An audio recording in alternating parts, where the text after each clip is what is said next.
করোনায় ৩০% পর্যন্ত বেড়েছে মাতৃমৃত্যু, বেড়েছে প্রসব পরবর্তী জটিলতাও। নবজাতক আক্রান্ত বাড়ায় সন্তান ধারণ থেকে বিরত থাকার পরামর্শ চিকিৎসকদের।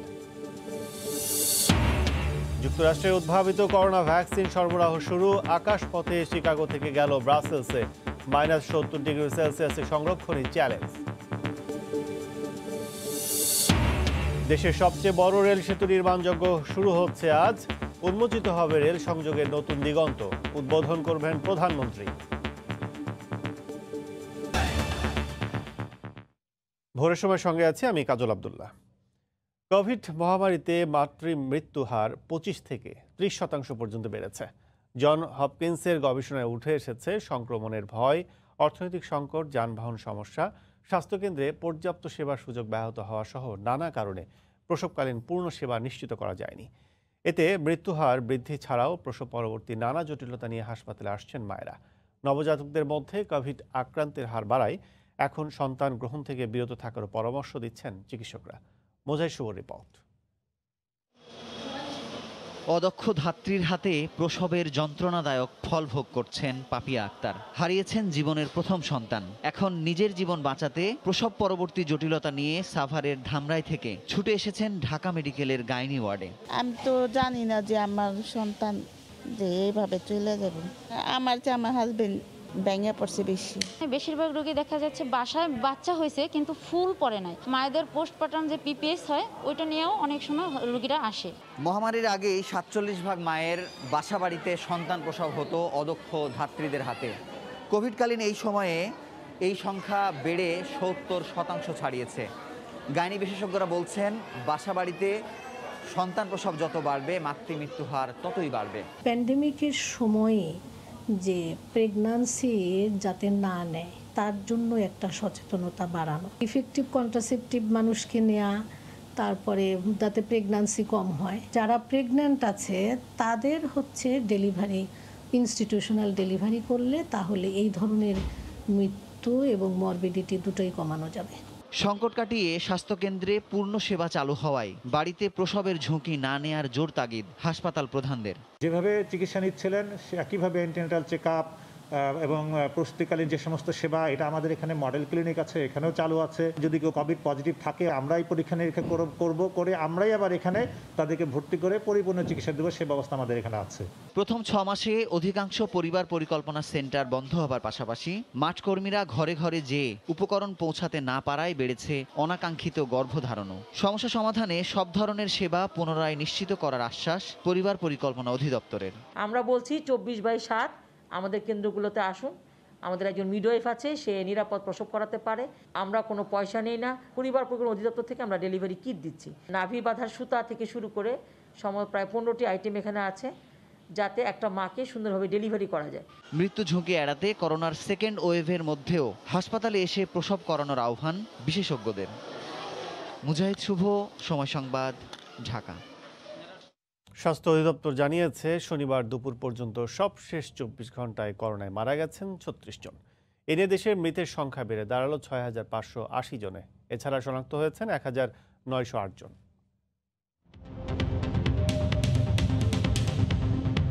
গত 24 ঘন্টায় কোভিড-19 নমুনা পরীক্ষা করা হয়েছে 14,012 জনের। এ পর্যন্ত মোট নমুনা পরীক্ষা হয়েছে 27,43,592 জনের। 24 ঘন্টায় নতুন শনাক্ত হয়েছেন 1908 জন। এ নিয়ে দেশে মোট শনাক্ত সংখ্যা 4,60,619 জন। গত 24 ঘন্টায় মারা গেছেন 36 জন। এ পর্যন্ত করোনা আক্রান্ত হয়ে মারা গেলেন 6,580 জন। করোনা থেকে 24 ঘন্টায় সুস্থ হয়েছেন 2,209 জন। এ পর্যন্ত সুস্থ হয়েছেন 3,75,885 জন। বিশ্বব্যাপী দ্রুত ও সহজে সরবরাহের জন্য চূড়ান্ত অনুমোদনের দ্বার প্রান্তে থাকা করোনার ভ্যাকসিন আকাশপথে পরিবহন শুরু করেছে মার্কিন ওষুধ প্রস্তুতকারী প্রতিষ্ঠান ফাইজার। যুক্তরাষ্ট্রের বিমান সংস্থা ইউনাইটেড এয়ারলাইন্স চার্টার বিমানের মাধ্যমে এ কাজ করবে বলে জানিয়েছে বিভিন্ন আন্তর্জাতিক গণমাধ্যম। প্রাথমিক অবস্থায় শিকাগো এবং ব্রাসেলসে হলেও পরবর্তীতে অন্যান্য শহরেও ফ্লাইট পরিচালনা করা হবে। তবে -70°C সংরক্ষণই হবে বড় চ্যালেঞ্জ। চূড়ান্ত অনুমোদনের দ্বার প্রান্তে মার্কিন ওষুধ প্রস্তুতকারী প্রতিষ্ঠান ফাইজার উদ্ভাবিত করোনার ভ্যাকসিন। কিন্তু বহুল আলোচিত এই ভ্যাকসিনটি সংরক্ষণ করতে হবে কমপক্ষে -70°C, আর তাই এর সংরক্ষণ এবং পরিবহন নিয়ে শুরু থেকেই চ্যালেঞ্জের কথা বলে আসছিলেন বিশেষজ্ঞরা। শনিবার মার্কিন গণমাধ্যমগুলো জানায়, ফাইজারের ভ্যাকসিন পরিবহনের জন্য ব্যবহার করা হবে বিশেষ চার্টার্ড বিমান। এরই মধ্যে ইউনাইটেড এয়ারলাইন্স ভ্যাকসিন পরিবহন শুরু করেছে বলে জানানো হয়েছে। প্রাথমিক অবস্থায় শিকাগো এবং ব্রাসেলসের মধ্যে ভ্যাকসিনবাহী ফ্লাইটগুলো পরিচালিত হবে। 2 শহরে প্রস্তুত করা বিশেষ হাবে সংরক্ষণ করে রাখা হবে করোনার ভ্যাকসিন। পরবর্তীতে দ্রুত সরবরাহ এবং নিরাপদে সংরক্ষণের জন্য বিশ্বের অন্যান্য শহরেও একই পদ্ধতিতে ভ্যাকসিন মজুত করা হবে। এজন্য মজুত ক্ষমতা বাড়ানো হয়েছে জার্মানি সহ বেশ কয়েকটি দেশের বিশেষ সংরক্ষণাগারের। তবে ভ্যাকসিন পরিবহনের বিষয়ে এখনো কোনো আনুষ্ঠানিক তথ্য জানায়নি ফাইজার কিংবা ইউনাইটেড এয়ারলাইন্স। কাজিফ থেকে শুভ, সময় সংবাদ। উহানে নয়, বাংলাদেশ অথবা ভারতে প্রথম মানুষ থেকে মানুষে করোনা ভাইরাসের সংক্রমণ ঘটেছে বলে দাবি করেছেন চীনের 3 জন বিজ্ঞানী। করোনা ভাইরাসের জিন বিশ্লেষণের মাধ্যমে তারা এ দাবি করেন। চিকিৎসা সাময়িকী ল্যান্সেট চীনা বিজ্ঞানীদের গবেষণা প্রবন্ধ প্রকাশ করার প্রস্তুতি নিয়েছে। অনলাইন প্ল্যাটফর্মে পাওয়া এই প্রবন্ধ থেকে গত শুক্রবার ব্রিটিশ সংবাদপত্র দ্য সান চীনা বিজ্ঞানীদের দাবির কথা তুলে ধরে। এর মধ্যে চীনা বিজ্ঞানীদের দাবিকে পুরোপুরি অনুমান নির্ভর জানিয়ে বিশ্ব স্বাস্থ্য সংস্থা বলছে, এমন দাবির পক্ষে জোরালো কোনো প্রমাণ নেই। গত বছর চীনের উহান শহর থেকে করোনা ভাইরাসের সংক্রমণ শুরু হয়। গত বছর 31 ডিসেম্বর বিশ্ব স্বাস্থ্য সংস্থার চীনের কার্যালয় আনুষ্ঠানিকভাবে নতুন ভাইরাসের তথ্য প্রকাশ করে। বাংলাদেশের প্রথম রোগী শনাক্ত হয় 8 মার্চ।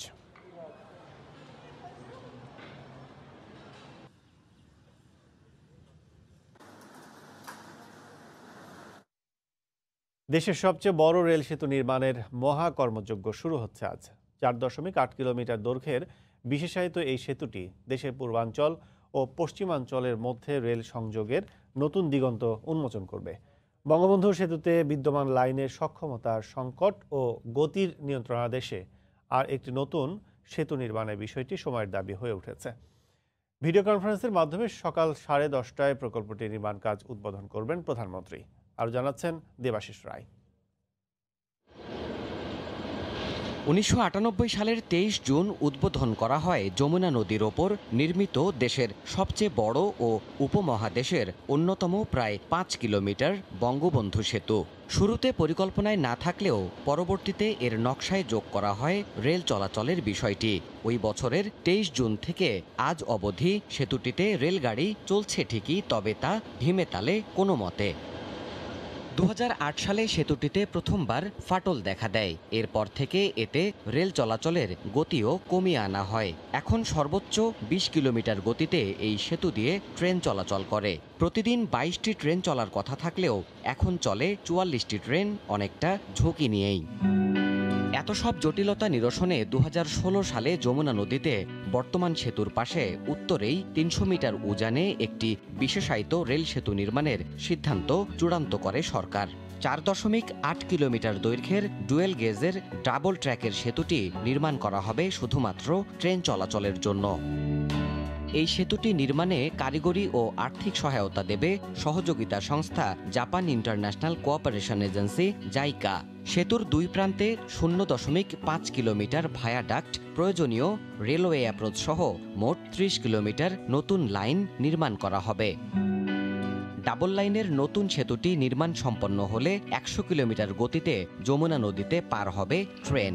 2024 সাল নাগাদ এই প্রকল্পটি সম্পন্ন হবে বলে আশা করছেন নীতি নির্ধারকরা। এর ফলে শুধু অভ্যন্তরীণ রেল ব্যবস্থাই নয়, সার্ক, বিমস্টেক সহ আঞ্চলিক, উপ-আঞ্চলিক এবং ট্রান্স এশিয়ান রেলওয়ের সুবিধাও পাবে দেশের মানুষ। পাশাপাশি আর্থিকভাবেও নতুন সম্ভাবনা হবে এই কৌশলগত স্থাপনাটি। দেবাশিস রায়, সময় সংবাদ, ঢাকা।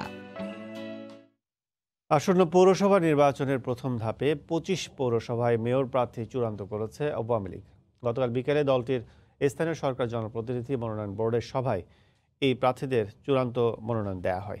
বেলা 3:30টায় গণভবনে প্রধানমন্ত্রী ও আওয়ামী লীগ সভাপতি শেখ হাসিনার সভাপতিত্বে বৈঠক শুরু হয়। এতে বোর্ডের সদস্য তোফায়েল আহমেদ, আমির হোসেন আমু সহ জ্যেষ্ঠ নেতাদের উপস্থিতিতে 25 মেয়র প্রার্থীকে চূড়ান্ত মনোনয়ন দেওয়া হয়েছে।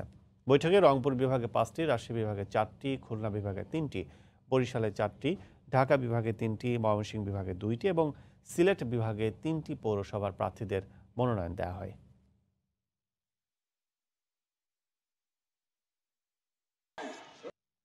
একজনের নাম আর স্বাক্ষর আরেকজনের, কাগজ কলমে নাম, ঠিকানার ছবি দিয়ে বরাদ্দকৃত টাকা সহ সরকারের বিভিন্ন ধরনের কৃষি পণ্য কৃষকের নামে উঠিয়ে নেওয়া হয়েছে। এমন অভিযোগ উঠেছে ফেনী ফুলগাজী উপজেলার কৃষি কর্মকর্তা মমিনুল ইসলামের বিরুদ্ধে। অবশ্য জেলার কৃষির শীর্ষ কর্মকর্তা অভিযোগ বিষয়ে তদন্ত করে পদক্ষেপ নেওয়ার আশ্বাস দিয়েছেন। জুলহাস তালুকদারের ক্যামেরায় আতিয়া সজলের রিপোর্ট। কৃষি বিভাগের তথ্য মতে ফেনীর ফুলগাজী উপজেলার কৃষি উন্নয়ন ও লেবু জাতীয় ফল চাষের 2টি বিশেষ প্রকল্প চালু রয়েছে। এর অনুকূলে চলতি অর্থ বছরে কৃষি উন্নয়ন প্রকল্পের আওতায় 460 জন সুবিধাভোগী কৃষকদের জন্য বরাদ্দ প্রায় 16.5 লাখ টাকা এবং 90টি লেবু জাতীয় ফল বাগানের জন্য সাইট্রাস প্রকল্পের নামে প্রকল্পের জন্য বরাদ্দ রয়েছে প্রায় 30 লাখ টাকা। এর মধ্যে কৃষি উন্নয়ন প্রকল্পের 460 জন কৃষককে প্রায় 6 লাখ টাকা পরিমাণ বিভিন্ন প্রকারের সার ও বীজ দেওয়ার কথা থাকলেও দেওয়া হয়নি। আমরা কারণ এক কেজি সারও দেয় না, 1 কেজি হরিও দেয় না, 1 কেজি গমও দেয় না, 1 কেজি মুখও দেয় না, কিছুই পাই না। এগুলা ব্যবহার করা থেকে না করাই ভালো, এগুলা ফেলে দিতে হবে। কৃষিকাজ এটা পইয়ে রয়েছে, বীজ বা সার বা কীটনাশক কোনো কিছুই পাইনি। অন্যদিকে সাইট্রাস প্রকল্পের সুবিধাভোগী 90 জন কৃষককে প্রায় 5.25 লাখ টাকার চুন, সার আর পরিবহন বিল সহ সরঞ্জামাদি দেয়াই হয়নি। অ্যাড্রেস, ঠিকানা, মোবাইল নাম্বার এগুলো সব আমার। এই ছবিটা আপনার? ছবিটা না, ছবিটা আমার না, সিগনেচারটা আমার না। জাল ফ্যাক করে এটা দেন না, আমি এত সুন্দর করে লিখতে পারি না তো। এনে আমরা টাকা তো হয় না, ট্রেডিং এ গেছি।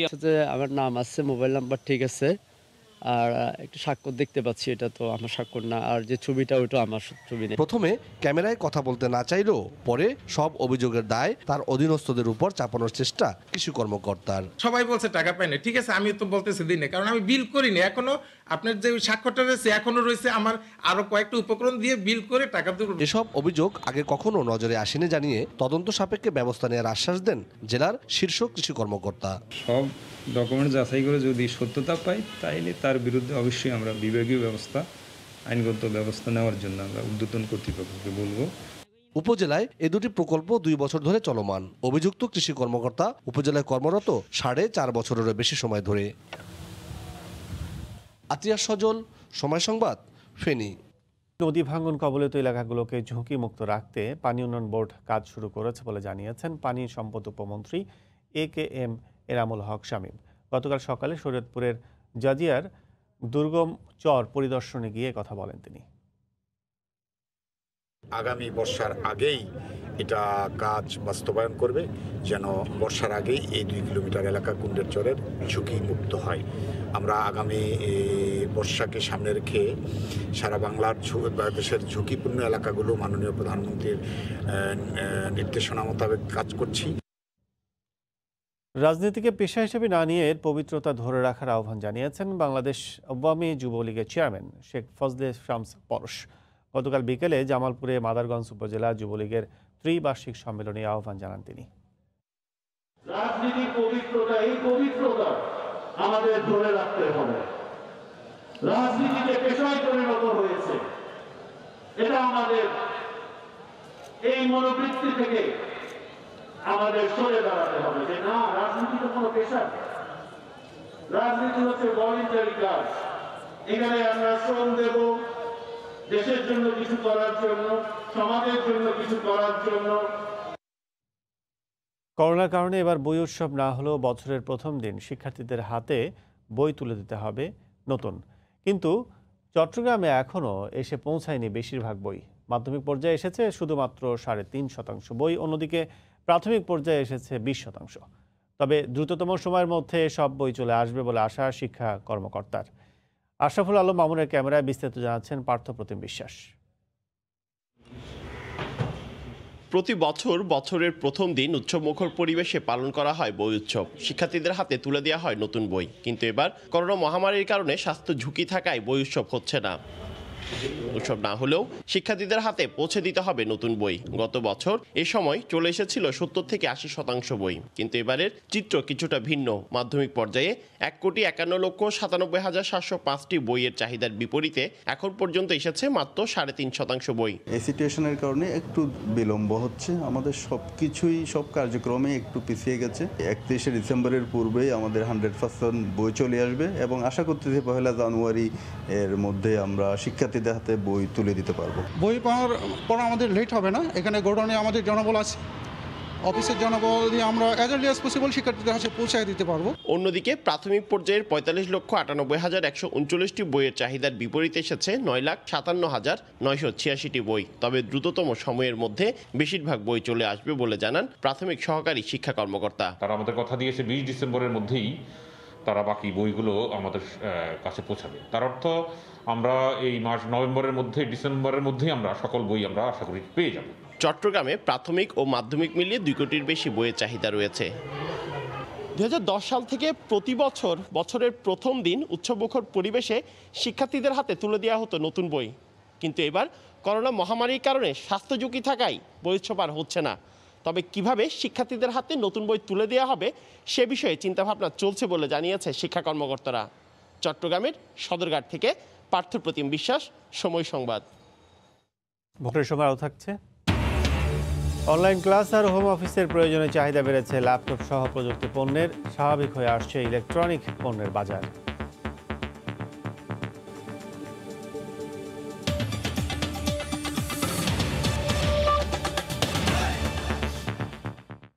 মহামারী করোনার মধ্যেও প্রথমবারের মতো এবার আমন ধানের ভালো দাম পেয়েছে উত্তরের কৃষক। কিন্তু কৃষকের এই অর্জনকে পুঁজি করেছেন চাল ও চালকল ব্যবসায়ীরা। প্রতি কেজি চালে 60 টাকা বাড়িয়ে 44 টাকা পুনর্নির্ধারণের দাবিতে অটল মিলাররা। পাশাপাশি খাদ্যশস্য সংগ্রহ অভিযানে চাল সরবরাহের চুক্তি থেকে বিরত আছেন তারা। পরিস্থিতি সামাল দিতে সরকারকে সরাসরি কৃষকের কাছ থেকে ধান কিনে মজুত বাড়ানোর পরামর্শ কৃষক নেতার। রতন সরকারের রিপোর্ট, ছবি তুলেছেন শাকিল মাহমুদ। অন্যান্য বছর 500-550 টাকায় প্রতিমণ ধান বেচে দীর্ঘশ্বাস ফেললেও এবার শুরু থেকেই ভালো দাম পাচ্ছেন কৃষক। উত্তরাঞ্চলের জেলাগুলোতে 1100 থেকে 1200 টাকা পর্যন্ত উঠেছে ধানের বাজার। কয়েক দফার বন্যা আর অতিবর্ষণ মোকাবেলা করে ফলানো এবারের ধান মহামারী করোনার এই বিপন্ন বৈরী সময়ে আশা জাগিয়েছে কৃষকের মনে। খরচ আগের থেকে অল্প একটু বেশি, কিন্তু লাভ মোটামুটি এরকম হইলে যদি 10 মণ ধান হইতো তাও পোষায়। ধানের ভালো দামে কৃষক খুশি হলেও একে অজুহাত হিসেবে দাঁড় করিয়েছেন মিলাররা। প্রতি কেজিতে 7 টাকা বাড়িয়ে 44 টাকা পুনর্নির্ধারণের দাবিতে সরকারের সাথে চাল সরবরাহের চুক্তি থেকে বিরত আছেন তারা। এখন হলো ইনস্ট্যান্ট আপনার 60 টাকা যদি বাড়ানো যায় তাহলে আমাদের পক্ষে সরবরাহ করা সম্ভব। সিন্ডিকেট বলতে এখানে কিছু নাই, কারণ হচ্ছে যে আমার পাশের মিলে কি দরে চাল বিক্রি করতেছে এটাই আমি জানি না। প্রতি কেজি ধানের উৎপাদন ব্যয় 17 টাকা 83 পয়সা ধরে ধানের রেট 26 টাকা এবং প্রতি কেজি চালের উৎপাদন ব্যয় 21 টাকা 90 পয়সা ধরে চালের রেট 37 টাকা নির্ধারণ করেছে সরকার। কিন্তু মিলাররা ধানের অনুপাতে চালের কেজি 41 টাকা দাবি করে ক্র্যাশিং, পরিবহন ও বিবিধ খরচ হিসেবে আরও 3 টাকা যুক্ত করে 44 টাকা দাবি করছেন। করোনার দ্বিতীয় আঘাতে বিশ্বব্যাপী খাদ্য সংকটের কল্পনা থেকে মিলারদের ভেতর অতি ব্যবসায়িক মানসিকতা সৃষ্টি হয়েছে বলে মন্তব্য সরকারের সংশ্লিষ্ট দপ্তরের কর্মকর্তাদের। কিছু ব্যবসায়ী মহল যারা আছে তারা অতিরিক্ত দামে ক্রয় করতেছে এবং মজুত করতেছে। রিজনেবল প্রাইসে বিক্রি করতে তারা অতটা রাজি না, তারা চায় যে 2-4 পয়সা বেশি লাভ কিভাবে করা যায়। পরিস্থিতি সামাল দিতে সরকারকেই সরাসরি কৃষকের কাছ থেকে ধান কিনে মজুত বাড়ানোর পরামর্শ এই কৃষক নেতার। দ্রুত এই ধানের দামের মূল্য নির্ধারণ করা, বাড়িয়ে দেওয়া। আমন মৌসুমে 37 টাকা কেজি দরে 6 লাখ মেট্রিক টন সিদ্ধ চাল ও 26 টাকা কেজি দরে 2 লাখ মেট্রিক টন ধান সংগ্রহের লক্ষ্যমাত্রা ঘোষণা করেছে সরকার। গত বৃহস্পতিবার ছিল চুক্তির শেষ দিন। রতন সরকার, সময় সংবাদ, রংপুর। আশপাশের বিল ও জলাশয়ের পানি কমায় বগুড়ার পাইকারি মাছের বাজারে সরবরাহ বেড়েছে মাছের। এতে দেশি মাছের দাম কমেছে কেজি প্রতি 30 থেকে 50 টাকা পর্যন্ত। বিস্তারিত মাজদুর রহমান রিপোর্টে, ছবি তুলেছেন রবিউল ইসলাম। ভোর থেকে হাঁক ডাকে মুখর বগুড়ার চাষি পাইকারি মাছের বাজার। জেলার দূর দূরান্ত থেকে পাইকারি ক্রেতারা আসেন এখানে মাছ কিনতে। পাইকারি আড়তে পছন্দের মাছ কম দামে কিনতে পেরে সন্তুষ্ট তারা। বিগত কয়েক বছরের মধ্যে এই বছরটা মাছের দাম খুবই কম। মাছের আমদানি আছে, দাম বেশি না, দাম আছে মোটামুটি ভালোই। যমুনা নদী, চলন বিল সহ বিভিন্ন জলাশয় থেকে মাছ আসে এই বাজারে। প্রতিদিনই মাছের সরবরাহ বাড়ছে, বেচাকেনা ভালো হয়, খুশি আড়তদাররা। লাভ হয় 400, 500, 300 হয়। লোকাল বাজারে দাম কম হয়ে যাচ্ছে, মানুষের ক্রয়ের সাধ্যের ভিতরে আছে। নদী নালা শুকা যাচ্ছে তো এই কারণে মাছ বেশি আসতেছে। বাজারে প্রতি কেজি বড় বোয়াল ও আইড় 600 টাকা, রুই কাতলা 200 থেকে 300 টাকা এবং মাগুর কই শিং 400 থেকে 500 টাকায় বিক্রি হয়। প্রতিদিন এই পাইকারি বাজারে 100 থেকে 150 মন মাছের সরবরাহ হয়। মাজিদুর রহমান, সময় সংবাদ, বগুড়া। পদ্মা যমুনায় ইসামতি নদীর দেশীয় মাছে ভরপুর মানিকগঞ্জে আরিচা ঘাটের আড়ত। পাইকার ও জেলেদের হাঁক ডাকে সরগরম আড়তে এই মুহূর্তে আছেন সহকর্মী ইউসুফ আলী। সরাসরি চলে যাচ্ছে তার কাছে। ইউসুফ। কাজল, মানিকগঞ্জের আসলে ঐতিহ্যবাহীতে এই আরিচা ঘাটের যে আড়তটি এখন কিন্তু জমজমাট এবং সরগরম হয়ে উঠেছে পাইকার এবং জেলেদের বেচা কিনায়। তবে তাদের হাটটাকে কিন্তু এখন এখানে যে মাছগুলো সবচেয়ে বেশি পাওয়া যাচ্ছে সেটা হচ্ছে পদ্মা, যমুনা, ইসামতি এবং যে মুক্ত জলাশয়ের যে সুস্বাদু মাছ রয়েছে সেই মাছগুলো কিন্তু বেশি এখানে পাওয়া যাচ্ছে। সেইটা মাছগুলোতে আসলে এই মুহূর্তের যে দরটি রয়েছে সেই দরটি যদি আপনাকে জানাই সেটা হচ্ছে এখন তো কই মাছ যেটা রয়েছে এটা আসলে মুক্ত জলাশয়ের সুস্বাদু যে কই মাছ, সেই কই মাছের দর রয়েছে 200 থেকে 270 টাকা প্রতি কেজি। প্রত্যেকটাই আমি প্রতি কেজি হিসাবে আপনাকে জানাচ্ছি। সেক্ষেত্রে রয়না মাছ রয়েছে 300 থেকে 350 টাকা, ছোটো বাইম ট্যাংরা রয়েছে 300 থেকে 320 টাকা, শোল মাছ রয়েছে 350 থেকে 400 টাকা। এটা আইর মাছ যেটা সুস্বাদু এবং এটা আসলে খুব দেশের মধ্যে সবচেয়ে প্রসিদ্ধ যে মাছটি রয়েছে এবং টাটকা সেই মাছটি রয়েছে এটা 900 থেকে 950 টাকা প্রতি কেজিতে। পাঙ্গাস রয়েছে এটা 850 থেকে 900 টাকা। নওলা মাছ রয়েছে 440 থেকে এটা আসলে এটা 400 নওলা মাছ রয়েছে এটা আসলে সরিতে 140 থেকে এটা 150 টাকা। নদীর টাটকিনি মাছ যেটা রয়েছে 110 থেকে এটা 120 টাকায়। নদীর গাইরা মাছ রয়েছে যেটা সুস্বাদু এবং এখানে খুব নাম করা সেই মাছটি রয়েছে 250 থেকে 270 টাকা। বোয়াল যাচ্ছে বড় বড় মুক্ত জলাশয়ের যে বোয়াল, সেই বোয়ালগুলো এখন বেচে কেনা হচ্ছে 800 থেকে 900 টাকা দরে। সব কিছু মিলিয়ে মানিকগঞ্জের যে এই যে ঐতিহ্যবাহী যে এই আড়তটি কিন্তু একদম ভোর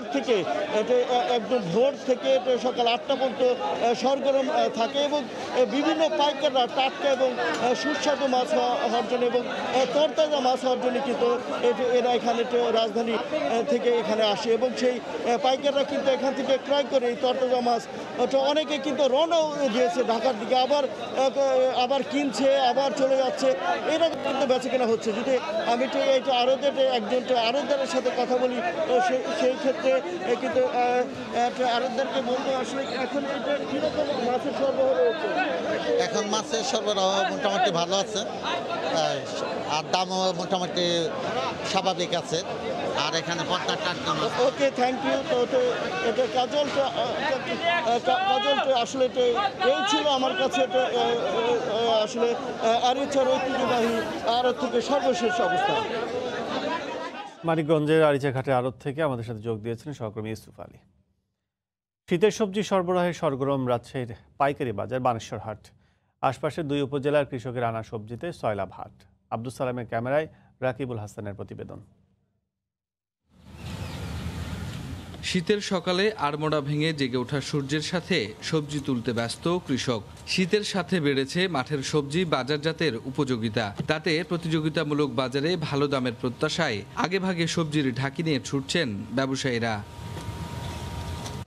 দুর্গাপুর চারঘাট উপজেলায় চাষ করা মূলা, ফুলকপি, লাল শাক, পালং শাক সহ হেক্টর পর হেক্টর জমির হরেক জাত ও মানের সবজি উঠছে বানেশ্বরের হাটে। ফুলকপি বিক্রি করতেছি আপনার 35-40 টাকা, তারপরে বেগুন আছে আপনার 20 টাকা। শীত মৌসুম, সব রকম সবজি উঠেছে, দাম খুবই কম। সবজি প্রচুর, কিন্তু চাহিদা বাজারে আছে, দাম কম। সবজির বিপুল এই উৎপাদনকে ঘিরে রাজশাহীর পুঠিয়া উপজেলার বানেশ্বরে গড়ে উঠেছে এই হাট। সপ্তাহের শনি ও মঙ্গলবারকে লক্ষ্য রেখে এই হাটে আসছেন সিলেট, ঢাকা, চট্টগ্রাম সহ নানা জায়গার পাইকাররাও। বানেশ্বর বাজারে মাল কিনে ঢাকাতে পাঠায়। নেত্রকোনা, ময়মনসিংহ, বিভিন্ন জায়গায় মাল এখান থেকে রপ্তানি করে, রসুন, পেঁয়াজ, বেগুন। প্রতি হাটে বাড়ছে সবজির যোগানের সাথে ক্রেতা বিক্রেতার সমাগম। তবে আছে হাটের জায়গা সংকুলান না হওয়ার অভিযোগ। বর্ষাকালে বানেশ্বর খুবই খারাপ অবস্থা, বিশেষ করে মাছ পট্টি, গোস পট্টি যাওয়া যায় না বাসনাতে, এত অবস্থা খারাপ। এক হাটও পানি জমে, কোনো ড্রেনের ব্যবস্থা নেই হাটের। বানেশ্বরের এ হাটে 700-র বেশি কৃষক সবজি উৎপাদন ও বাজারজাতের সাথে জড়িত। প্রতি হাটে বেচাকেনা হয় কয়েক লাখ টাকার সবজি। রাকিবুল হাসান, সময় সংবাদ, রাজশাহী। নওগাঁর বদলগাছির হাটে সরবরাহ বাড়ায় কমেছে সব ধরনের সবজির দাম। এই মুহূর্তে সেখানে আছেন সহকর্মী এমআর রকি, সরাসরি চলে যাচ্ছে তার কাছে। রকি। কাজল, আপনাকে জানিয়ে রাখি, শীতের ভরপুর সবজি কিন্তু এখন উঠতে শুরু করেছে। বিশেষ করে শীতের এই কপি, মূলা, লাউ এই জাতীয় সবজির কিন্তু সমারোহ আমরা বেশ লক্ষ্য করছি এই বদলগাছির ভান্ডারপুর হাটে। এই হাটগুলোতে কিন্তু এখন শীতের যেসব সবজি তা কিন্তু সরবরাহ বাড়ার কারণে অনেকটাই দাম কম বলছেন এখানকার চাষিরা। গত এক সপ্তাহের ব্যবধানে বিশেষ করে কপি এখন বিক্রি হচ্ছে 10 থেকে 15 বা সর্বোচ্চ 20 টাকা দরে। অন্যদিকে যেসব অন্য সবজি রয়েছেন, মূলা, লাউ, সিম, এই প্রত্যেকটা সবজির দাম কিন্তু এখন তুলনামূলক একেবারেই কম। এবং এক্ষেত্রে যারা চাষি রয়েছেন তারা বলছেন যে হঠাৎ করে এরকম একটা দাম পড়ে যাওয়ার কারণে তাদের যে কাঙ্ক্ষিত দরের যে জায়গাটা তা কিন্তু তারা আর পাচ্ছেন না। এই ক্ষেত্রে তাদের যেটা প্রত্যাশা যে একটা ন্যূনতম বাজার যদি না থাকে তাহলে তারা আর্থিকভাবে ক্ষতির মুখে পড়বেন। এবং এবছর কিন্তু সবজির ক্ষেত্রে কয়েক দফা বন্যা এবং প্রাকৃতিক দুর্যোগের কারণে অনেকটাই কম হয়েছে এবং উৎপাদনের প্রথম দফায় কিন্তু তারা ভালো একটা দর পেয়েছিল এবং ভালো দর তাদেরকে অনেকটা আর্থিকভাবে সচ্ছল করেছে এবং এই প্রত্যাশা তাদের মধ্যে ভিতরে একটা স্বতঃস্ফূর্ত ভাব আমরা লক্ষ্য করছিলাম। কিন্তু এই শেষ মুহূর্তে এসে কিন্তু এখন সবজির দর একেবারে নেমে গেছে। আর এই জায়গাতে কিন্তু আমরা যেটা লক্ষ্য করেছি, সাধারণ ক্রেতা যারা রয়েছেন তারা কিন্তু বেশ খুশি। বিশেষ করে প্রথম দিকে কিন্তু সবজির চড়া দাম একেবারেই নাভিশ্বাস তুলছিল সাধারণ ক্রেতাদের ভিতরে। পরবর্তীতে আস্তে আস্তে এই সরবরাহ বৃদ্ধির কারণে কিন্তু এখন সেটা অনেকটা হাতের নাগালে চলে এসেছে। এই হাটে কিন্তু বিপুল পরিমাণের বিশেষ করে ফুলকপির সরবরাহটা অনেক হয়ে থাকে। এখান থেকে কিন্তু রাজধানী সহ দেশের বিভিন্ন প্রান্তে এসব সবজিগুলো তারা নিয়ে যান। তো আমরা যে বিষয়টি এখানে দেখছিলাম যে সাধারণ ক্রেতারা বলছেন যে সবজির যে দর এখন এসেছে এটা তাদের ক্রয় ক্ষমতার মধ্যে চলে এসেছে, কিন্তু উৎপাদনের ক্ষেত্রে চাষিদের যে প্রশ্নটা তারা হলো যে এরকম হঠাৎ করে দাম নেমে যাওয়ার কারণে এবার কিন্তু তারা বেশ অনেকটা কাঙ্ক্ষিত দর থেকে অনেকটা দূরে সরে রয়েছেন। আরেকটি বিষয় হলো এই জায়গা থেকে কিন্তু এই প্রান্তিক হাটগুলো থেকে কিন্তু মাত্র 20 বা 25 কিলোমিটার দূরের যেসব শহরের হাট রয়েছে সেই হাটগুলোতে কিন্তু দরের ক্ষেত্রে অনেকটা 20 থেকে 25 টাকা পর্যন্ত বেশি দিয়ে সাধারণ ক্রেতাদের কিনতে হয়। তো প্রান্তিক পর্যায়ের এইসব হাটগুলো থেকে কিন্তু যেসব সবজি নিয়ে যান তাদের ভিতরে মধ্যস্বত্ব ভোগীরাই এই মুনাফাটা তাদের পকেটে মূলত চলে যায়। আর এই ক্ষেত্রে সাধারণ কৃষকদের যেটা দাবি যে তারা যে চাষ করেন সেই চাষের ক্ষেত্রে যে পরিমাণ শ্রম, তারপরে বিভিন্ন ধরনের বালাইনাশক মোকাবেলা করতে হয়, প্রাকৃতিক দুর্যোগ মোকাবেলা করতে হয়, এইসবের কিন্তু সেই ন্যায্য মূল্যটা তারা পান না। অন্যদিকে কিন্তু এই মুনাফাটা চলে যায় মধ্যস্বত্ব ভোগী বা যারা এখানকার বাজার ব্যবস্থাপনার সাথে জড়িয়ে আছেন। এক্ষেত্রে তাদের প্রশ্নটা হলো যে একটা ন্যূনতম বাজারের জন্য বাজারের একটা মনিটরিং থাকা দরকার এবং সরকারি পর্যায়ের এই মনিটরিং না থাকলে যেটা বরাবরই হয়ে থাকে মধ্যস্বত্ব ভোগীদের দখলে এই বাজারটা নিয়ন্ত্রণে চলে যায়। আমরা এখানে দেখতে পেলাম যে স্থানীয় যারা পাইকার রয়েছেন তারা কিন্তু বেশ সস্তায় সবজি কিনতে পারার কারণে তাদের ভিতরে বেশ একটা স্বতঃস্ফূর্ত লক্ষ্য করা যাচ্ছে এবং তারা বলছেন যে গত কয়েকদিনের থেকে কিন্তু এই হাটে, বিশেষ করে এই ভান্ডারপুর হাটে যেসব সবজির দর অন্তত 20 থেকে 25 টাকা পর্যন্ত কমে গিয়েছে। এই কমে যাওয়াটাকে তারা তাদের ভাষায় বলছেন সরবরাহ বৃদ্ধি, এবং সরবরাহ বৃদ্ধি হলে স্বাভাবিকভাবেই পণ্যের দাম কিছুটা কমে যায়, এবং এই কমে যাওয়াটা তাদের দিক থেকে কিন্তু তারা বলছেন যে প্রান্তিক হাটগুলো থেকে তারা আবার সরবরাহ করে থাকেন রাজধানী সহ অন্যান্য যেসব হাট রয়েছে, বড় বড় পাইকাররা এখান থেকে সরবরাহ করে নিয়ে যান। তো সবজি এবছরের উৎপাদনের অনেকটা কম এখানে এসেছে। বিশেষ করে প্রথম দিকে কিন্তু সবজির যেসব প্রাকৃতিক দুর্যোগ, কয়েক দফা বন্যার কারণে, খরা, বন্যার পর প্রাকৃতিক আরো বেশ কিছু দুর্যোগ ছিল, উৎপাদন কিছুটা কম ছিল, এবং প্রান্তিক চাষিরা বলছেন যে এইবারই কিন্তু তাদের প্রথম দফায় যে সব সবজি তুলতে পেরেছেন, চড়া দাম পেয়েছেন, এবং চড়া দামের কারণে তাদের যে প্রত্যাশার জায়গাটা অনেকটাই পূরণ হয়েছিল। পরবর্তীতে এসে কিন্তু এই প্রত্যাশাটা কিন্তু হোঁচট খাচ্ছে, বিশেষ করে দরের ক্ষেত্রে। আমরা যেমন দেখাচ্ছিলাম এখানে এক একটা ফুলকপি রয়েছে, এই কপিগুলো এই হাটে কিন্তু বিক্রি হচ্ছে 15 থেকে 20 টাকা দিয়ে, কিন্তু শহরের হাটগুলোতে এই কপি আবার কিন্তু আপনার 40 টাকা থেকে 45 টাকা দরেও কিন্তু তারা এই প্রান্তিক হাট থেকে কিনে নিয়ে গিয়ে তারা আবার 20 টাকা থেকে 25 টাকা মুনাফা তাদের পকেটে নিয়ে থাকেন। তবে এই হাটগুলোতে যে বিষয়গুলো এখন প্রান্তিক চাষীদের দাবি, তা হলো যে তারা বলছেন যে একটা নজরদারির মধ্য দিয়ে যেন সুষম বাজারটা নিশ্চিত করা হয়।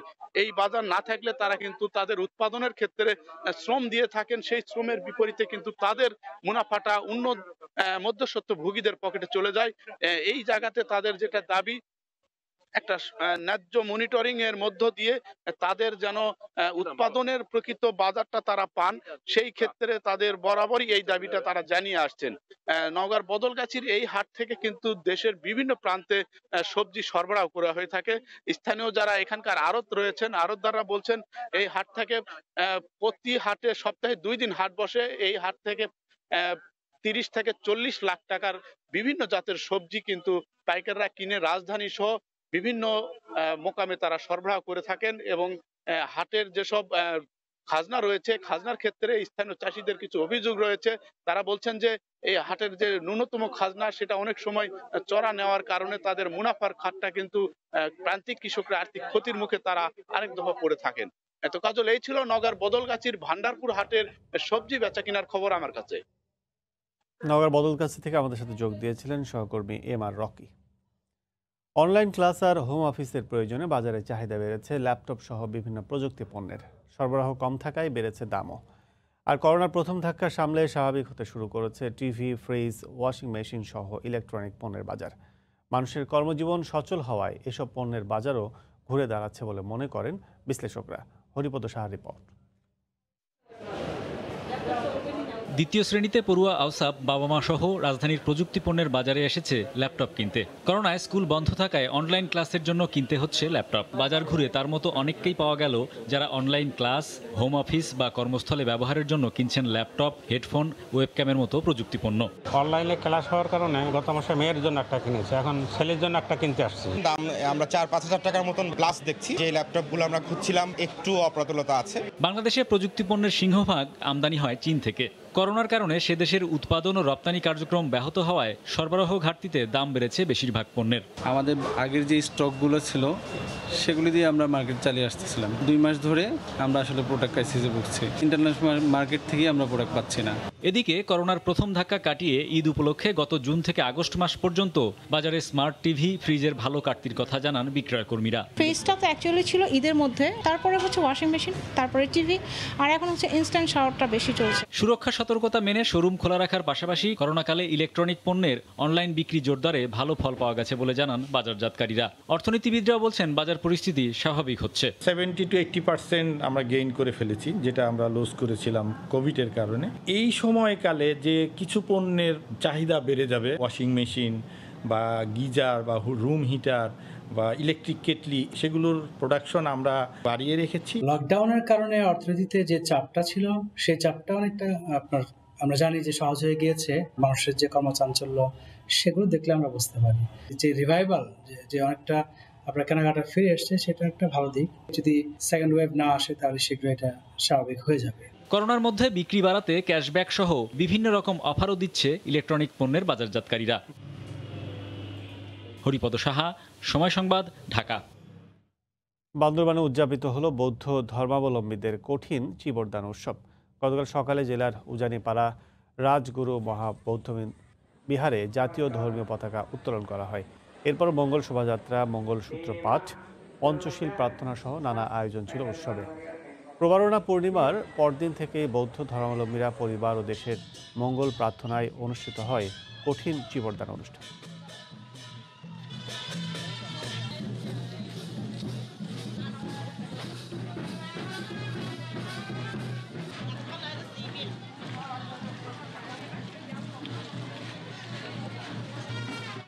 মানুষ নয় পাখির জন্য বাসা ভাড়া নিয়েছে সরকার। রাজশাহীর বাঘায় আমবাগানে ঠাঁই নেয়া হাজার হাজার শামুকখোলা পাখিকে বাসা থেকে তাড়িয়ে না দিয়ে দেখভালের শর্তে 5 বাগান মালিককে ক্ষতিপূরণ হিসেবে 3 লাখেরও বেশি টাকা দিচ্ছে সরকার। সাইফুর রহমান রকি রিপোর্ট, ক্যামেরায় ছিলেন আব্দুস সালাম। অতিথি পাখি শামুকখোল 5 বছর ধরে রাজশাহীর বাঘা উপজেলার খোর্দবাউসা গ্রামের আমবাগানকে বেছে নিয়েছে নিরাপদ আশ্রয়স্থল হিসেবে। তাদের কলকাকুলিতে মুখরিত থাকে চারপাশ। এলাকার মানুষ এবং দর্শনার্থী যারা আছে তারা পাখিগুলো থাকতে পারছে, এটা খুব খুশি। পাখিগুলা যখন থাকে তখন খুবই ভালো লাগে, পাখি যখন গান শুনি তখন আরও মজা লাগে, অনেক ভালো লাগে, পরিবেশটাও সুন্দর লাগে, অনেকে এসে দেখে যায়। তবে পাখিদের বসবাসের কারণে কয়েক বছর ধরে বাগানে আম উৎপাদন হচ্ছে না, এমন অজুহাতে বাগান মালিকরা পাখিদের তাড়িয়ে দেওয়ার চেষ্টা করেন। এ খবর গণমাধ্যমে প্রকাশ হলে এক আইনজীবীর আবেদনের প্রেক্ষিতে 38টি গাছে বাসা বাঁধা শামুকখোল পাখির বাগানটিকে অভয়ারণ্য ঘোষণা করে হাইকোর্ট রুল জারি করে। সরকার আমাদেরকে সাহায্য বা ক্ষতিপূরণ বাবদে কিছু সহযোগিতা করার চিন্তা ভাবনা করছিল, আমরা তাতে খুশি। আমরা টাকা পাচ্ছি 5 বছরের মধ্যে, এই সীমিত এই বছর এসে টাকা পাচ্ছি। এ অবস্থায় বন অধিদপ্তর অভয়ারণ্যের জন্য 5 বাগান মালিককে ক্ষতিপূরণ হিসেবে 3,13,000 টাকা দেওয়ার সিদ্ধান্ত নেয়। আশা করছি দ্রুতই তাদেরকে অ্যাকাউন্ট পে চেকের মাধ্যমে তাদের কম্পেনসেশন দিতে সক্ষম হবে ইনশাআল্লাহ। বন্যপ্রাণী ব্যবস্থাপনা ও প্রকৃতি সংরক্ষণ বিভাগ জানায়, পর্যায়ক্রমে 3 ধাপে এই বাগানে প্রায় 30,000-এরও বেশি শামুকখোল পাখি আসে। সাইফুর রহমান রকি, সময় সংবাদ, রাজশাহী। মুজিববর্ষ উপলক্ষে দিনাজপুরে বঙ্গবন্ধুর মোরাল এবং তোরণ উদ্বোধন করা হয়েছে। গতকাল সকালে শহরের কলেজিয়েট গার্লস স্কুল অ্যান্ড কলেজে নবনির্মিত মোরালের উদ্বোধন করেন হুইপ ইকবালুর রহিম। এ সময় শেখ মুজিবুর রহমানের জীবন আদর্শকে ধারণ করে সবাইকে দেশের উন্নয়নে একসাথে কাজ করার আহ্বান জানান তিনি। এছাড়া মানসম্মত শিক্ষা নিশ্চিতে বিভিন্ন প্রতিষ্ঠানের জন্য সরকারের দেয়া বিভিন্ন পদক্ষেপের কথা জানান তিনি। বঙ্গবন্ধুর এই মোরাল ও তোরণ তৈরিতে প্রায় 20 লাখ টাকা ব্যয় করা হয়।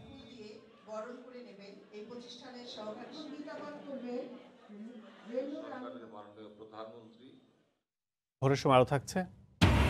1 জানুয়ারি থেকে ষাটোর্ধ্ব স্নাতক ডিগ্রিবিহীন প্রবাসীদের আকামা আর নবায়ন করবে না কুয়েত। বিপাকে প্রায় 1 লাখ শ্রমিক।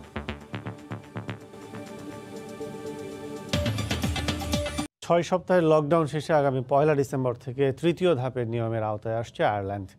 তবে স্বাস্থ্য বিভাগ আশঙ্কা করছে আগামী ডিসেম্বরের শেষ বা জানুয়ারিতে আসতে পারে করোনার 3য় ঢেউ। তাই সরকারকে সতর্ক থাকার পরামর্শ দিয়েছে স্বাস্থ্য বিভাগ। আয়ারল্যান্ড থেকে বিস্তারিত সৈয়দ জুয়েলের রিপোর্টে।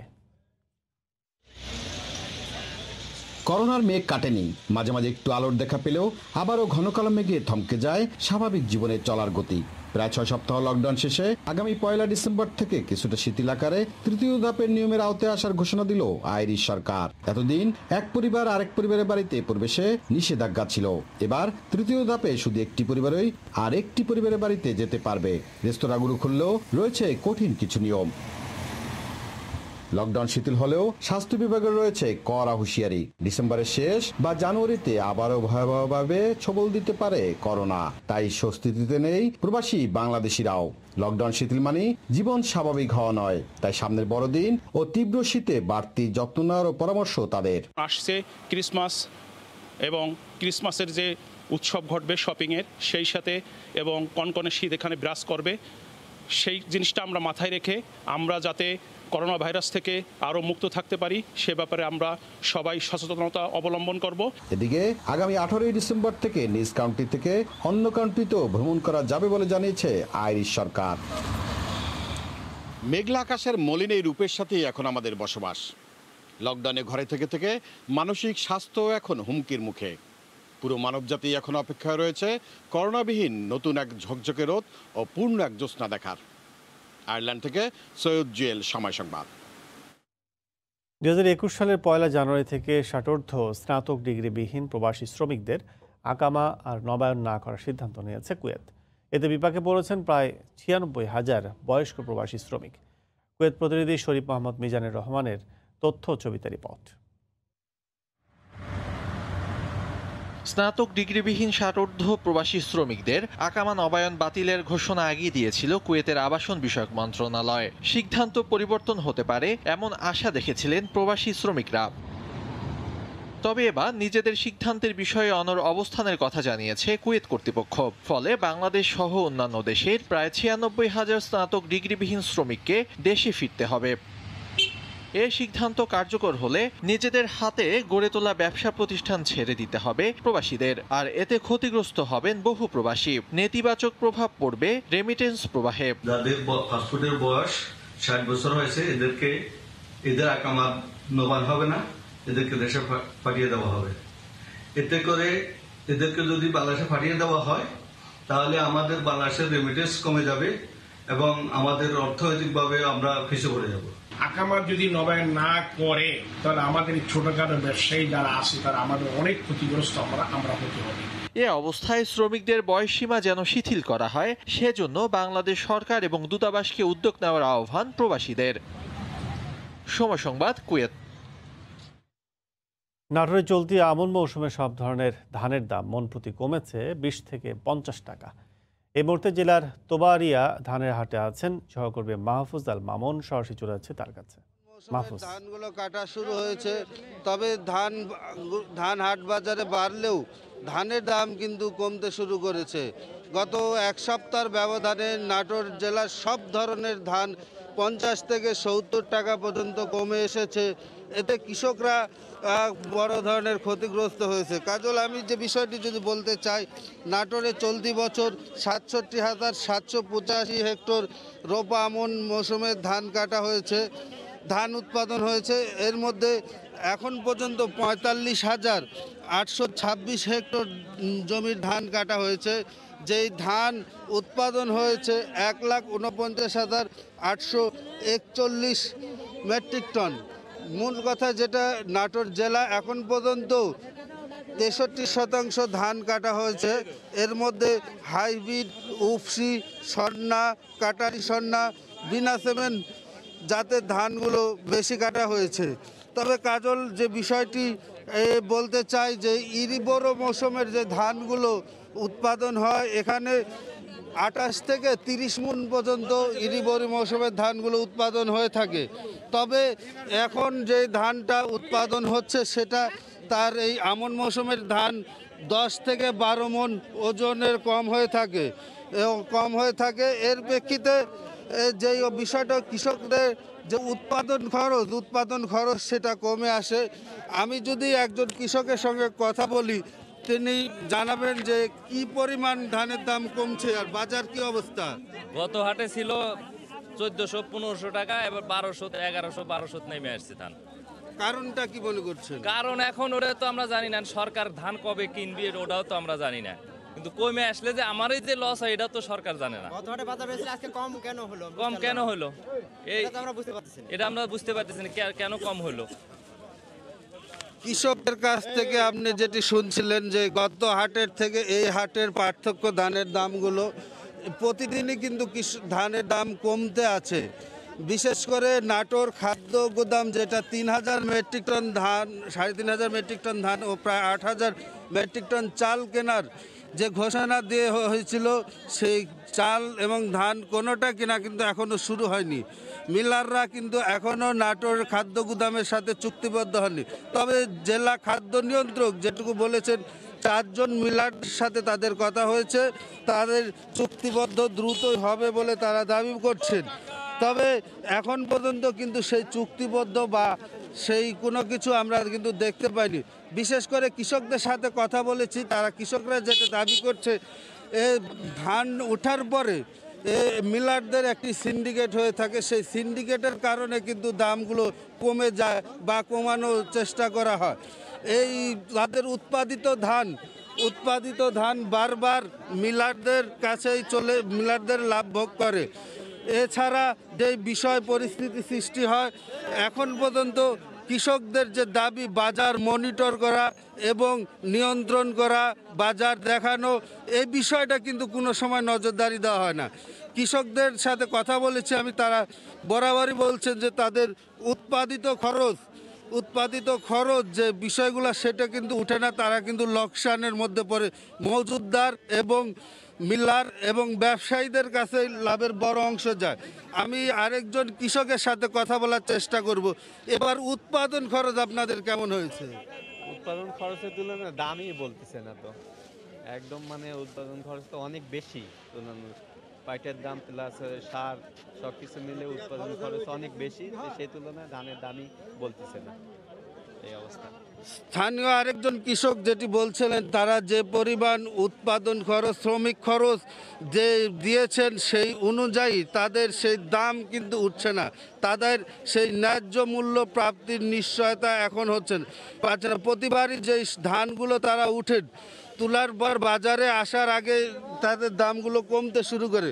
বিশেষ করে নাটোর জেলায় আরও 37% ধান এখনও মাঠে রয়েছে, যেটা কৃষকদের ঘরে এখনও তুলতে পারেনি। এই ধান তোলার পরে আরও দাম কমে আসতে পারে বলে সেটা ধারণা করছেন কৃষকরা। বিশেষ করে প্রতি মন ধানে, বিশেষ করে মোটা ধানগুলো, যে ধান 1100 টাকা ছিল সেই ধানটা বিনা স্বাদ, সেই ধানের দামটা কমে আসছে 980 থেকে 1000 টাকা। আর কাটারি স্বর্ণা 1300 টাকার ধান এখন দাম বলছে 1100 থেকে 1150 টাকা। আর হাইব্রিড যেটি আছে সেটি 1050 টাকার ধান বিক্রি হচ্ছে 1000 টাকা। উপসি জাতীয় যেটা আমন ধান বলি, সেই ধানের দামও 1100 থেকে 1150 থাকলেও 1050-এর উপর এই নাটোরের তাবারা হাটে বিক্রি হচ্ছে না। বিশেষ করে এই তাবারা হাটের সহ নাটোর জেলার যে হাটগুলো রয়েছে সেই হাটগুলো প্রতিদিনই কিন্তু এভাবে আপনারা দেখছেন যে ধানের সরবরাহ কিন্তু প্রতিদিনই বাড়তে আছে। বাড়ার পরে কিন্তু সেই ধানের দাম ন্যায্য মূল্য প্রাপ্তি কিন্তু কৃষকরা কখনোই পান না, বা কৃষকদের সেই বিষয়টা করা হয় না। তো কাজল, যে বিষয়টি বলছিলাম যে যদি মিলাররা এবং মিলারদের সিন্ডিকেট বন্ধ করা যেতে পারত এবং সরকার যে ধানের বাজারটা মনিটর করতে পারত, তাহলে কৃষকরা এখানে লাভবান বা কিছুটা লাভের মুখ দেখতেন। এছাড়া সরকারি উদ্যোগ এবং বাজার মনিটর ছাড়া কৃষকদের বিকল্প কিন্তু ধানের দাম পাওয়ার বিকল্প কোনো কিছু নেই। এই ছিল নাটোরের তাবারিয়া হাট থেকে আমার কাছে সর্বশেষ। নাটোর থেকে ধান বেচা কেনার খবর জানাচ্ছিলেন সহকর্মী মাহফুজ। নারী ফুটবল দলকে শক্তিশালী করতে চলছে প্রশিক্ষণ। জাতীয় দলের সাবেক 2 নারী ফুটবলার টুম্পা ও প্রিয়াঙ্কা মেয়েদের নিয়মিত প্রশিক্ষণ দিয়ে যাচ্ছেন। জেলা স্টেডিয়ামে আছেন সহকর্মী নাসিরউদ্দিন উজ্জ্বল, সরাসরি চলে যাচ্ছে তার কাছে। উজ্জ্বল,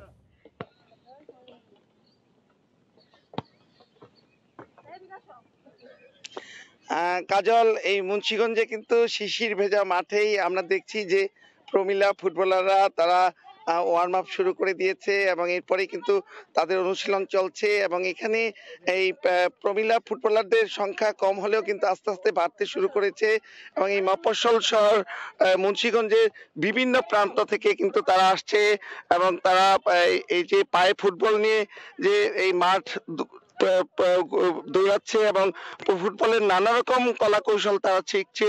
এবং আপনারা জানেন যে এখানে কিন্তু ওরকম অংশগ্রহণ ছিল না এবং কিছুদিন যাবৎ কিন্তু তারা এখানে নিয়মিত অনুশীলন করছেন এবং জেলা পর্যায়ের বিভিন্ন জায়গায় তারা অংশগ্রহণ করেছেন। এর আগে মাদারীপুরে গিয়ে কিন্তু তারা খেলায় অংশ নিয়েছেন এই আঞ্চলিক পর্যায়ে এবং সেখানে কিন্তু মোটামুটি ভালো ফলাফল করেছেন। কিন্তু এই যে মুন্সিগঞ্জে যে একটা ক্রীড়া ঐতিহ্য রয়েছে, যে যেখানে ফুটবল, ক্রিকেট, সাঁতার নানা ক্ষেত্রে তারা কিন্তু ভালো করেছে, সেই জেলাতে যেন প্রমিলা ফুটবলাররা ভালো করতে পারে সেই লক্ষ্যে কিন্তু এই টুম্পা এবং প্রিয়াঙ্কা তারা দুজনই জাতীয় ফুটবল দলের এই যে খেলোয়াড়, সাবেক খেলোয়াড়, তারা দুজন মিলে কিন্তু এই প্রমিলা ফুটবলকে এগিয়ে নেবার জন্য প্রয়াস চালাচ্ছে। এখানে বিভিন্ন প্রতিকূলতা সত্ত্বেও তারা কিন্তু কোনোভাবেই থামছে না, এবং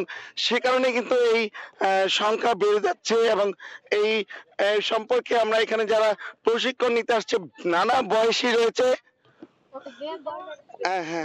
নানা বয়সী রয়েছে, এবং এই নানা বয়সী যে প্রমিলা ফুটবলাররা এখানে প্রশিক্ষণ নিচ্ছেন, আমরা তাদের অনুভূতি শুনবো।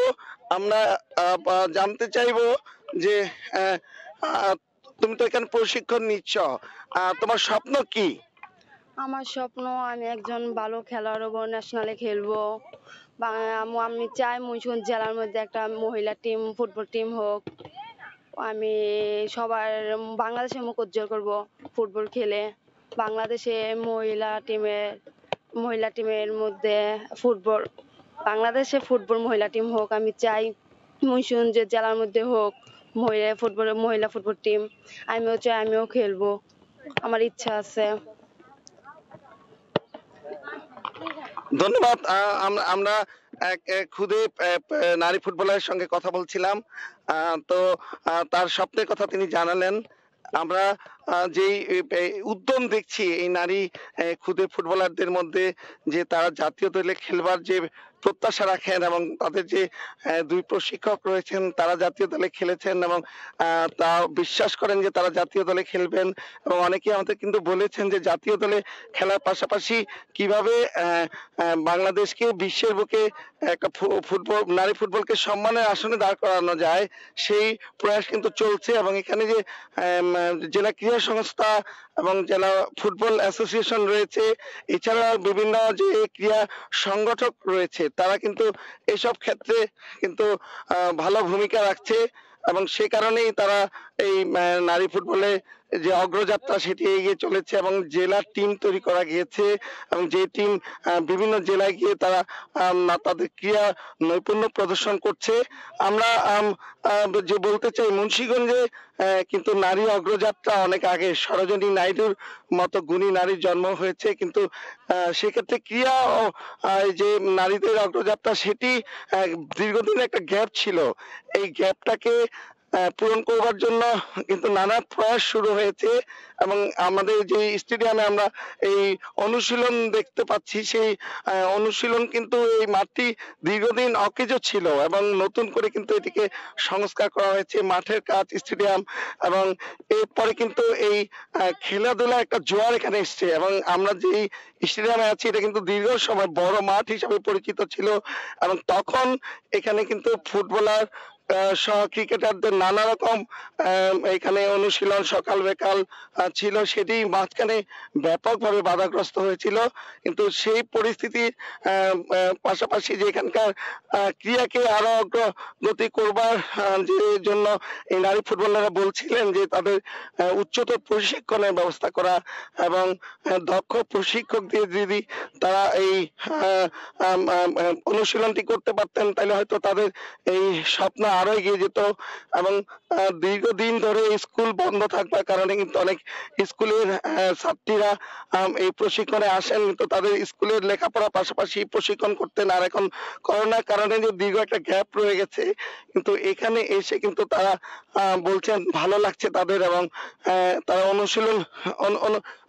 অনুশীলন আমরা আরেকজন নারী খুদে ক্রিকেটার একটু অনুভূতি ব্যক্ত করতে চাচ্ছেন। তোমার স্বপ্নটি একটু যদি আমাদেরকে বলতে। আমার স্বপ্ন হচ্ছে যে আমি বাংলাদেশের ন্যাশনাল টিমের একজন মেয়ে ফুটবলার হব, এবং নিজের দেশকে এবং নিজের জেলাকে বিশ্বের সামনে তুলে ধরবো। বাংলাদেশকে পুরো বিশ্বের সামনে একটা সম্মানজনক স্থানে পৌঁছে দিতে চাই, এবং নিজেকে প্রতিষ্ঠা করতে চাই। ধন্যবাদ। যে খুদে নারী ফুটবলার, ওদের কিন্তু ওরা ছোট হলে ওদের স্বপ্ন অনেক বড়, এবং অনেকে কিন্তু বলছিলেন যে ফুটবলের জাদুকর ম্যারাডোনার বিদায় হয়েছে, কিন্তু এই মুন্সিগঞ্জ সহ এই বাংলাদেশের পথে প্রান্তরে কিন্তু সেই ম্যারাডোনার আর যে স্মৃতি, তার যে সেই স্বর্ণযুগ ফুটবলের সেই সব যেমন তুলে উঠেছে, ওদের কথা যে ওরাও কিন্তু ফুটবলে এরকম একটি স্থান করতে চান যে বাংলাদেশের গণ্ডি পেরে যে নিজেদেরকে পরিচিত করা যায়। এই মুন্সিগঞ্জ স্টেডিয়ামের যে প্রমিলা ফুটবল প্রশিক্ষণ, এই ছিল সর্বশেষ। কাজল, মুন্সিগঞ্জ থেকে নারী ফুটবল টিমের প্রশিক্ষণের খবর জানাচ্ছেন সহকর্মী নাসির উদ্দিন উজ্জ্বল। নীলফামারী সৈয়দপুরে ফুটবলের জন্য সব ধরনের অবকাঠামো, খেলার মাঠ থাকার পরও গত 8 বছর ধরে মাঠে গড়ায়নি ফুটবল। ফুটবলের উন্নয়নে উপজেলা ক্রীড়া সংস্থার নেই কোনো স্থায়ী পরিকল্পনা। এই দুরবস্থার মধ্যে সিনিয়র ফুটবলাররা নতুন খেলোয়াড় তৈরি করতে গড়ে তুলেছেন ফুটবল একাডেমি। একাডেমি কর্মকর্তাদের অভিযোগ, অনীহা উপযুক্ত পৃষ্ঠপোষকতার অভাবে ফুটবলের জৌলুস হারিয়ে দিতে বসেছে। জাকির হোসেন বাদলের ছবি ও তথ্য নিয়ে রিপোর্ট। সারা দেশের মতো ফুটবলের জনপ্রিয়তার কোনো ঘাটতি নেই সৈয়দপুরেও, কিন্তু উপজেলা ক্রীড়া সংস্থার অবহেলা ও ক্লাবগুলোর পৃষ্ঠপোষকতার অভাবে ফুটবলের জৌলুস ক্রমেই হারিয়ে যেতে বসেছে। তবে কয়েকজন সিনিয়র খেলোয়াড় তাদের নিজস্ব অর্থায়নে গড়ে তুলেছেন ফুটবল একাডেমি। নিজেদের খেলার পাশাপাশি তারা আগামী দিনের ফুটবলার তৈরি করার জন্য বেশ কিছু শিশু কিশোর তরুণদের নিয়মিত প্রশিক্ষণ দিচ্ছেন।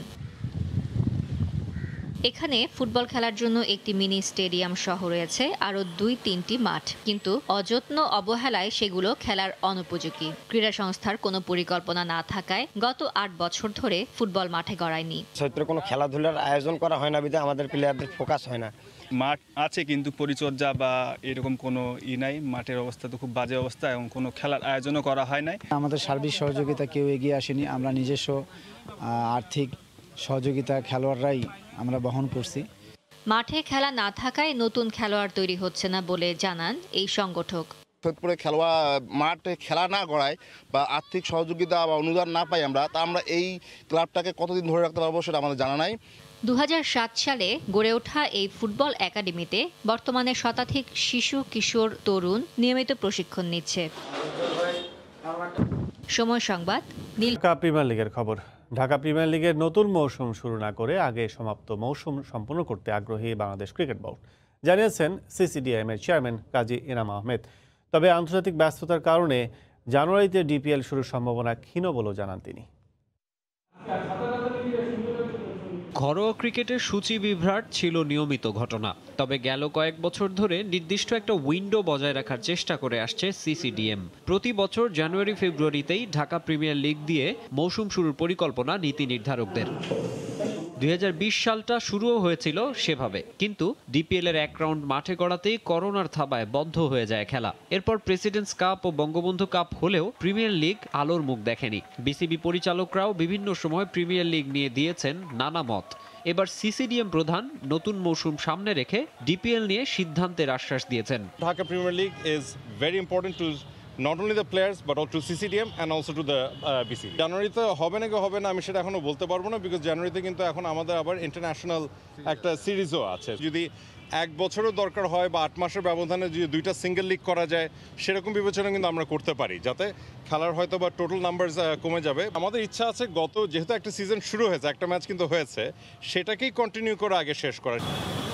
প্রেসিডেন্টস কাপে 3 দল আর বঙ্গবন্ধু কাপে 5 দলকে বায়োবাবলে রেখে খেলা পরিচালনার অভিজ্ঞতা হয়েছে বোর্ডের, কিন্তু 12 দলকে বায়োবাবলে রেখে ডিপিএল শুরুর চ্যালেঞ্জটা যে আরও বড়। দেখেন, 2টা টুর্নামেন্টে কিন্তু আমরা সকল প্লেয়ারদেরকে একটা জায়গাতে বায়োবাবল বায়ো সিকিউরিটি মেনটেন করে তাদেরকে সোনাকে রেখে করতে পারছি। সো যেহেতু যখন আমাদের ঢাকা প্রিমিয়ার লিগ হবে সেখানে 12টা টিম হবে, কি কি অপশনস চিন্তা করা যায় এটা নিয়ে আমার অলরেডি অন্যান্য বোর্ড ডিরেক্টরদের সাথে আলাপ হয়েছে গত 2-3 দিনও।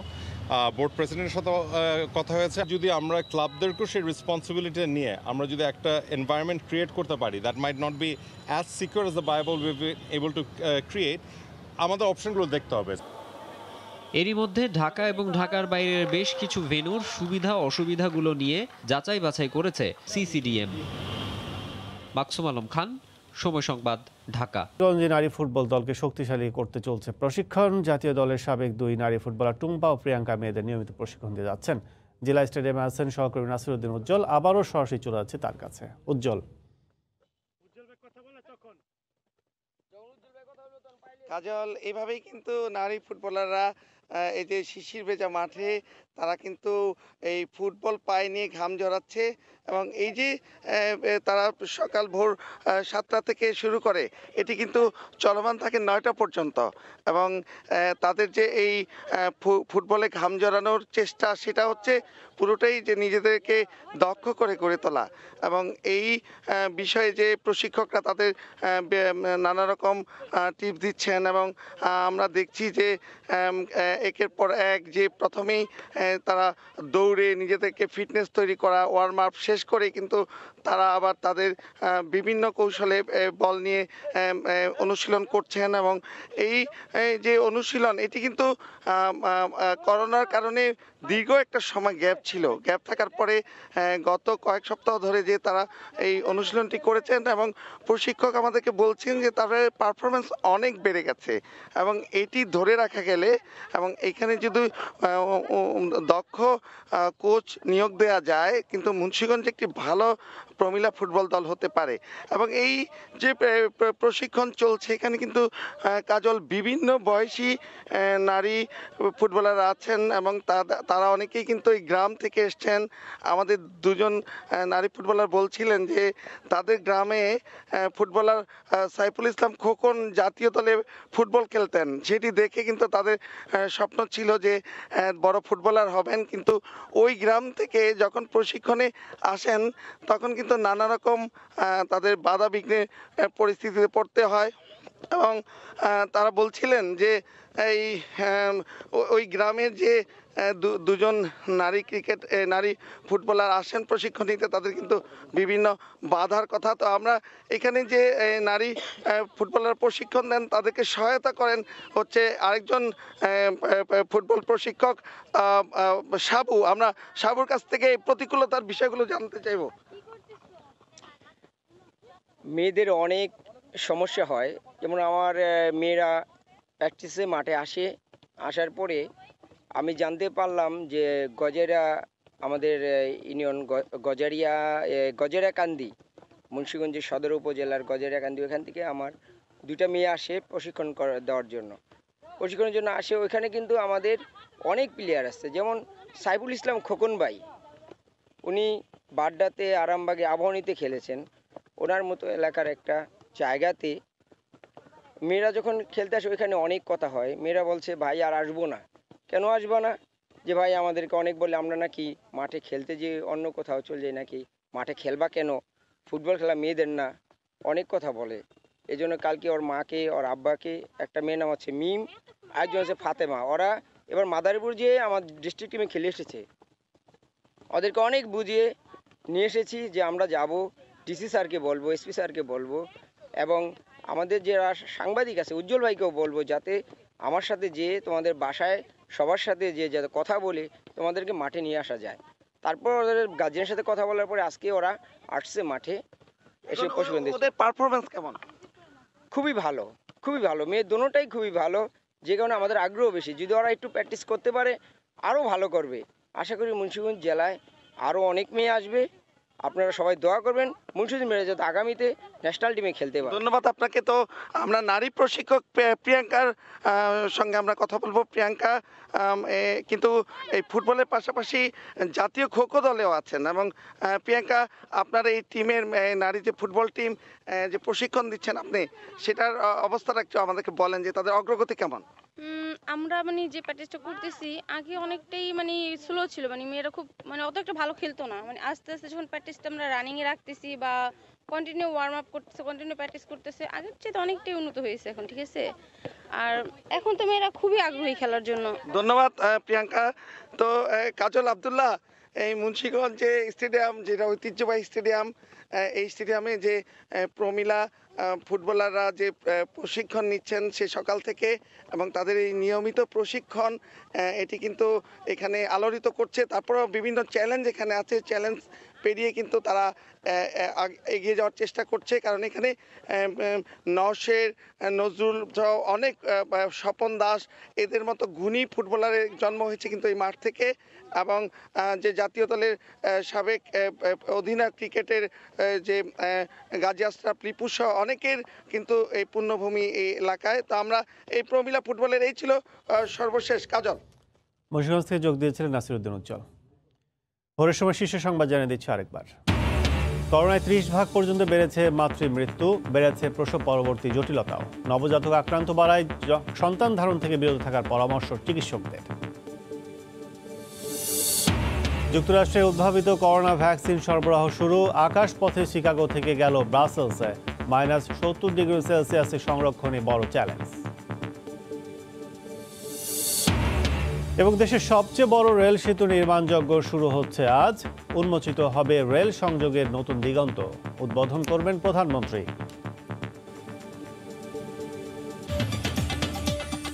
এই ছিল ভোরের সময়, সঙ্গে থাকুন সময়ে।